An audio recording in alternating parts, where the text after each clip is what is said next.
Shoffner, an associate professor for English education at Purdue University. So, Melanie, tell me about your teacher in literature and film course because it sounds really interesting. It's a lot of fun to teach. It came about because this idea that when you ask someone what were some influences on why you want to teach, they always go back to teachers that they had in the past. But if you let them talk long enough, they'll start talking about teachers they read about in a book or teachers they saw in a film. And so it sort of speaks to the idea of the importance of culture and how we take culture very seriously, and it informs how we think about education and teaching. So the course focuses on that. Movies like Dangerous Minds and Stand and Deliver and Dead Poets Society and the Little House on the Prairie books and the Miss Malarkey picture series, those types of things really inform how we think about teaching. And I was very lucky. I found, as many academics do, that once you start teaching a course and looking for material, you can't find what you want. So from that, we have a book. I just finished submitting everything to Routledge, and that should be coming out in May. And it's called Exploring the Teacher in Fiction and Film. Wow. And it focuses on that idea of how do we take these cultural imprints of teachers that we see in fiction and film and make sense of them in the context of teacher education, when we know people who are going to teach are just as informed by those images and stereotypes, if you will, as the people who aren't going to teach. So it's a lot of fun to talk about and even more fun to read about. Oh, I can't wait to read your book then. You are currently the NCCTE Chair. Can you tell me how you came to be in this position and what you hope to do and hope to accomplish? I ask myself that frequently, actually, to be quite frank. It's an honor, frankly, because I'm fairly young in the profession. When you step back and look at it, I'm only my 10th year as a professor. So it came about because I had very strong mentors who inducted me into CEE, more specifically within NCTE. And teachers are designed, I think how they can give back, how they can work together. And CEE, for me, is the perfect place to do that. Because as a teacher educator, I want to figure out how we can work together as teacher educators to speak more broadly to what we do and why we do it and why it's important.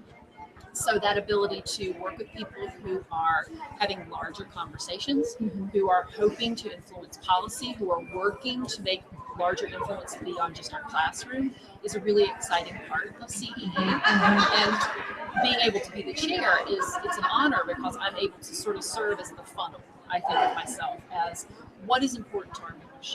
What do people believe we should be focusing on? We can bring that together, we can figure out what that means, and then we can work much larger with NCTE on those issues. And what issues are they? Well, for me, and one of the things that we're very much focused on is this idea of advocacy and what that means. And there is no one particular definition.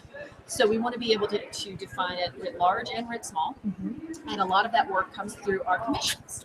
And we are lucky that we have exceptionally active commissions in CEE.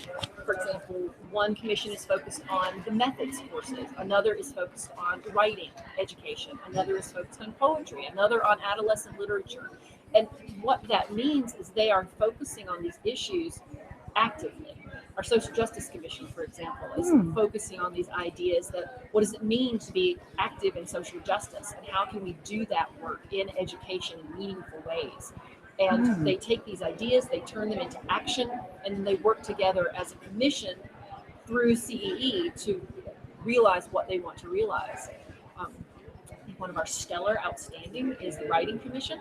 We have their blog to thank, the Writers Who Care blog, focusing on writing education.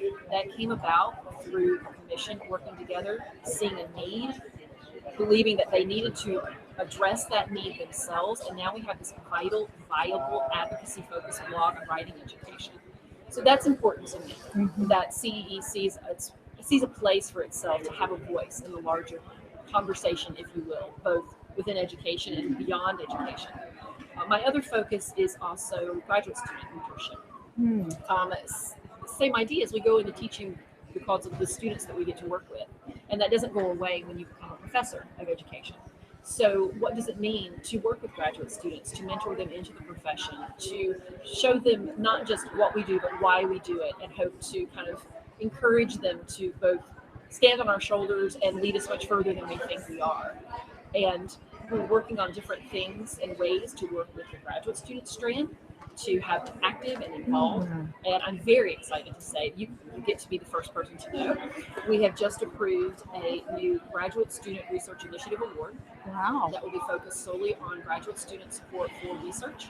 And we're able to fund that, roughly speaking, it will be about $2,500 Wow. with a $500 travel stipend to really focus and encourage our graduate students to do the type of research that can forward our agenda and really support the types of things we're trying to do in CEE. I'm very excited about this. We just approved it a few hours ago. That's exciting. Now, when they do come up with ideas that they want to advocate on, like your social justice, do you get other members of NCTE involved at that point, or do you encourage other people to advocate with you, or where does it go from there? We hope that is the goal. Oh, that is that we're, it's sort of that grassroots, that seed, that we start within a small group like the commission, and then the commissions begin to reach out much more broadly to other commissions, to other constituencies, to other groups within, so that it kind of broadens out within NCTE. And then ideally we would be able to reach past NCTE because the issues that we talk about are common issues. We found that actually this summer when we had the CEE Summer Conference. We crossed our conference with IFTE, the International Federation of Teachers of English. And it's an international federation. So we had teacher educators and teachers from New Zealand, South Africa, Australia, England. And it was very not surprising, I'm sorry to say, that when we brought us all together, we realized how much we have in common. So many of the issues that we face here with policy, with advocacy, with assessment, with the uses of assessment are being echoed around the world. And being able to see that commonality means you have the ability to create a much larger voice about how to work with and against those types of things. So that's our goal. We may start small, but we want to end big. I understand one of your commissions is looking at the prison to pipeline, preschool to prison pipeline. I'm sorry. So, how did that come about? Is it? That's our newest commission. Okay. It was just approved a few months ago. Actually, it came out of work over the summer. Disrupting the school to prison pipeline, and in some respects, it came out of the Social Justice Commission work. Oh, okay. But it's an important enough issue that the people behind it believe that it really should stand alone and not be subsumed within social justice. It's a piece of, but much larger and important enough to be standing alone as well. And it is that idea that we have populations that are not even underserved or very used poorly in the ways that they are educated and uneducated, and that it is creating a direct line to prison because of the lack of opportunity, the lack of support, the lack of education that they receive writ large. And how are we as educators disrupting that straight line? And being advocates for our students, no matter who they are, where they come from, what their goals are, what they bring to the table, we still need to be advocates to take them where they want to go, not where society ends up putting them. Right.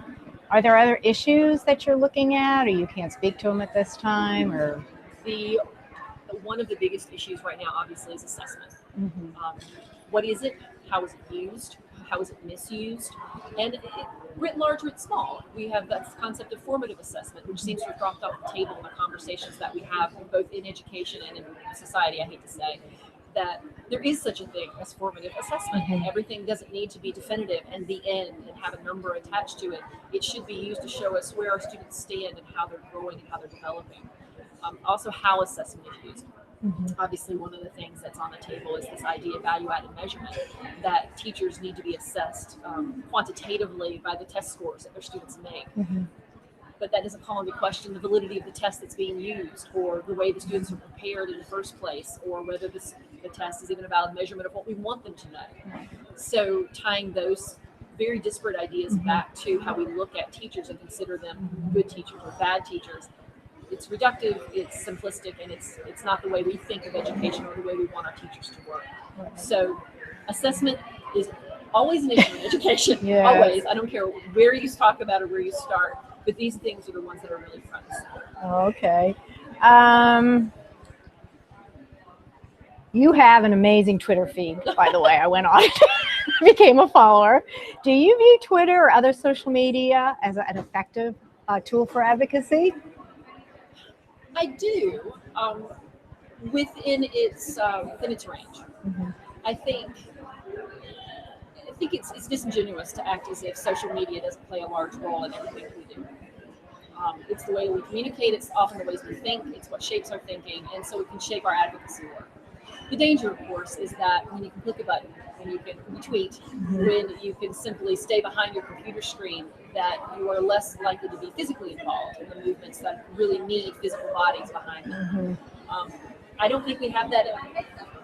I don't have that much concern because teachers and teacher educators are willing to put their bodies forward to do the work that we want to do.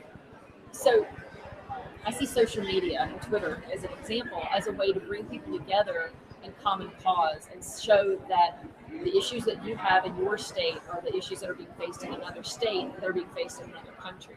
And then it's a matter of, so how do you bring those people together? What you've connected online, how do you find connections physically, even if it's a virtual physicality? And that's where the conventions really come into play, and the summer conference of CEE. That's something that you can start online and start virtually. The conversation, the concept, the idea can then be realized when you bring people together, bring your brains together, and begin to sort of grow that work, like the work that commissions do. All right, thank you. Well, we shared a snowy advocacy day last March. I was not dressed for that snowy advocacy day. Tell me your impressions of that day and what you liked, what you didn't, and what would you like to see in future advocacy days? Results, no. I want those legislators to listen to me. I think one of the things I was really impressed about with Advocacy Day work was the fact that we had access. That there are legislators and offices of legislators on the Hill who are willing to sit down and listen to what educators and advocates for education have to say. That's half the battle. How do you get someone to sit down and have a dialogue? Regardless of what you believe, whether you agree or disagree, you have to be able to sit down and talk to each other. So that was actually refreshing, that we had that ability to sort of walk in and sit down. I think it helped that it snowed. I was like, they were captive audiences. That helped immensely. You cannot leave your office. I also found it entertaining, the ones who were there and the ones who weren't. No Southern senators to be found. That's right. But all the ones from the Northeast That's were there. Right. And Alaska. Midwest, yeah. Yes, Alaska. That's true too. She's like, this is nothing. In Colorado, yeah. I think one of the difficulties with advocacy work in general, and it's easy to feel this way about Advocacy Day, we believe so passionately in what we do, and we are so invested and so involved in the things that we talk about, the things that we work toward, and the work that we do, that it can feel that you just can't gain traction fast enough to make the changes that you want to change. And so I think it's easy to do work like that and walk away and think, well, that had no effect. Well, that didn't help anything. Well, why did I just spend 2 hours talking to that guy who's not going to do anything? And it's easy to think that way, but I think it's not logical to think that way because you have to build. If you only do it once and you walk away and you never follow up, you're right, nothing comes of it. But the ability of NCTE to sort of build on the things that we do, that one advocacy day leads to 2, leads to 20, leads to 50, that one conversation can lead to another conversation, that can lead to a group, that can lead, and being able to build on that is sort of what gives me the hope that where we may start may be small, but where we end may be quite large. Have you done advocacy at the state level or just predominantly at the federal level? I have not, believe it or not. Oh, that's okay. How would you encourage your colleagues or other educators to participate in Advocacy Day or to be involved talking to elected representatives? I think that's become easier with the craziness that surrounds education, to be quite frank. It's an interesting, I don't want to say catch-22, but it's an interesting situation where teachers aren't raised to have a voice for themselves. Right. They go into education to be a voice for their students. And that is too often what society capitalizes on. Because if you raise your voice, if you join a union, if you speak out against something that you see as detrimental, the immediate pushback is you don't care about your students. Look how detrimental this is to your students. It's the same idea with assessment. You can disagree with assessment and say, why would I spend all this time prepping my students for one test that isn't even a viable measure of what they know? The pushback is, well, if you don't, they're going to fail. And that hurts your students, not you. And so you end up capitulating to something that you know is completely wrong and against everything you believe pedagogically, but you can't hurt your students. So the ability to turn advocacy, just a little bit of that turn to say, okay, you can play by the rules over here. Because you're right, we don't want to hamper our students' success. We don't want to be detrimental in any way. Mm-hmm. But we can still have a voice, and we can still speak out, and we can still explain why these are wrong practices. These are bad ways to move forward. Mm-hmm. And we can do that in small ways, social media. Mm-hmm. We can do that in larger ways, advocacy day on the Hill. We can do that in even broader ways, writing the editorials and getting published in broader venues like Peter Snagarinsky and Michael Moore are doing beyond what you're working. So it's one of those, you can play by the rules while resisting the rules. Mm-hmm. And that has been, I think, the way to get more people involved in advocacy work, because we've played by the rules for too long and it hasn't really gotten us where we wanted to go. So for now, it's time to think differently and move in a different direction. What would you like to see NCTE move towards as far as advocacy? I don't think, I'm guessing pitchforks and flaming pine knots are not allowed. So past that, I think it's the same thing that we actually often discuss in CEE. You have a captive audience with a lot of energy, a lot of passion. And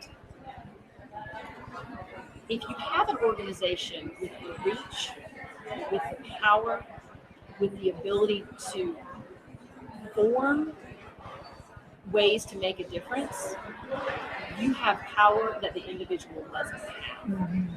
So, for example, when we talk about assessment,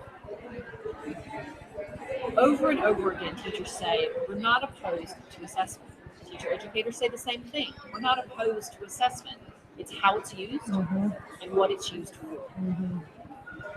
NCTE has the ability to say how it should be used, what we can use it for, and then harness the collective amazing amounts of wisdom in this organization to continue to build that message and show what it means in a very broad sense. Mm-hmm. I would like to see more of that. I would like to see a willingness to say, actually, no, that's wrong. Not, you might not want to do it that way. Or, there are other ways to go about it that could be better. Mm-hmm. Just, no, this is wrong. And we know it's wrong. Mm-hmm. Because we are experts. This is what we do. We know the things that you might be dabbling with. Mm-hmm. We know. And that's become to me even more crucial with more and more people making decisions about education who know, to be polite, nothing about education. Mm-hmm. Whether they be presidents of universities, principals of schools, directors of departments of education. These people come in and have an amazing amount of power, but they have no understanding and background of what we do. We have that background and that understanding. We need to have that voice. And NCTE has the ability to give us that voice. And that's what we want. We want the ability to speak up, to speak out, to be able to inform in positive ways. Not to be reactive, to be proactive. Not to push back, to lead. Because we know what's good, we know what's right, we know how to get it done. So let us get it done. We'll do it. And we can do that if NCTE provides that springboard to get us into the places where we can make a difference. Well, thank you, Melanie, for your passion. Thank you. I appreciate it. Thank you so much. Thank you.